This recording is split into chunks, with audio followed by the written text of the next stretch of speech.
honestly, proposing. I mean, that was one of the biggest moments of my life. I mean, playing football, I've played football for 17 years now, so first time ever proposing. So it was definitely a big moment in my life, proposing. So.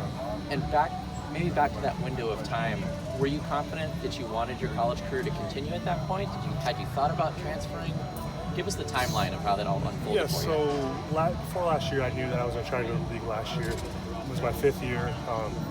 Knew that I could possibly make it to the NFL last year, and then halfway through the season, Stanford game, got injured, so kind of hurt my chances. Didn't hurt it, but hindered my chances to go as high as I wanted getting drafted. So then I kind of weighed the decision and decided to transfer to a better school. What do you think that you can get out of being here at USC that can help that draft stock? First of all, having a Heisman winning quarterback always helps.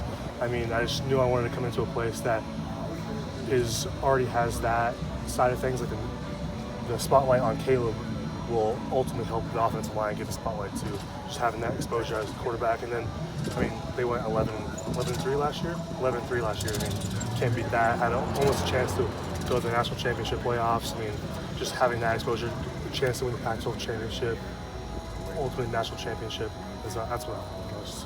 When you decided to jump into the transfer portal, who initiated the process, the contact between you and USC?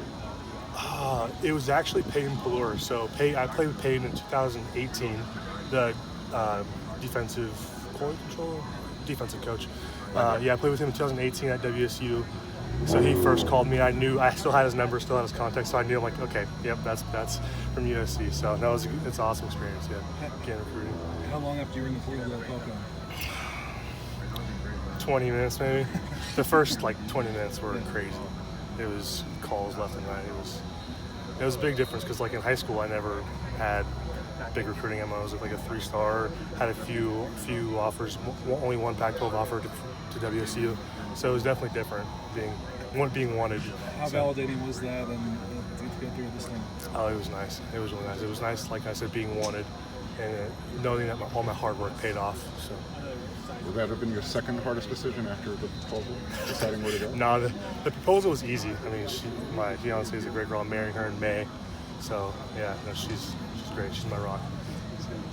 What's been your outside observation of the USC program from when you were being recruited in high school, kind of seeing everything that's happening for them, and then when Lincoln Riley takes over? Yeah, so my family is actually from down here. I still have family down here, so I grew up a USC fan. But I never got to experience it because I was from Northern California, so I never came to a game, never came to see the school. It's my first time on the school when I came on a visit here. So it was definitely different, but I mean, I love it. And the weather is way better than Pullman.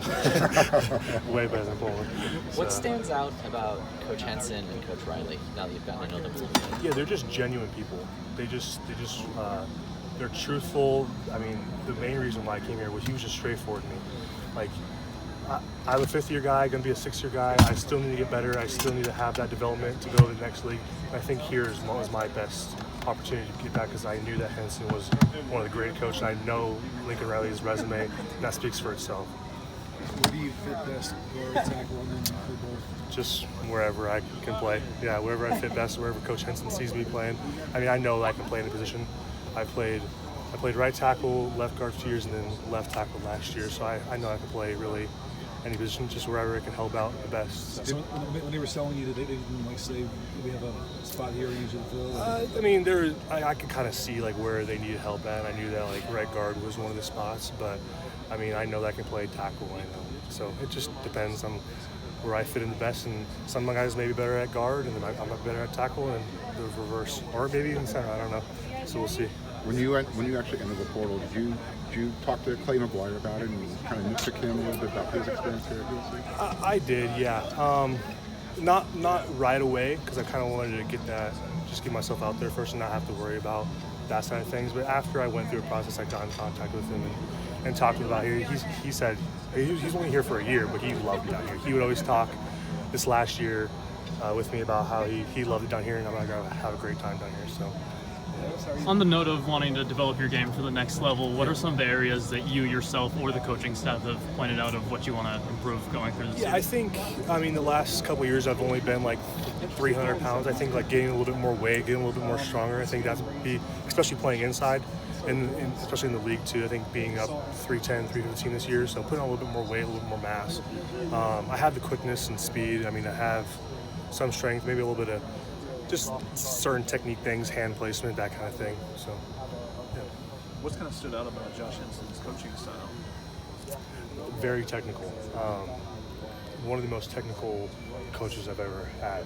Like, and that's it. All comes down to technique. And you can play as hard as you can, but if you don't have technique, it doesn't matter. So I think that's like one of the biggest things so far right now. Just technique, straight up.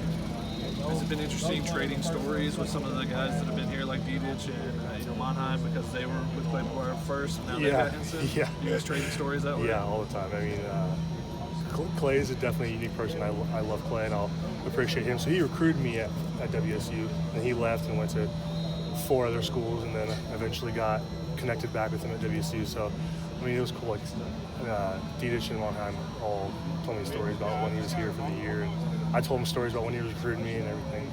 He's a good guy. So. Let's do one more. How was kind of the camaraderie, the cohesiveness of the offensive line, since that's such an important part of success?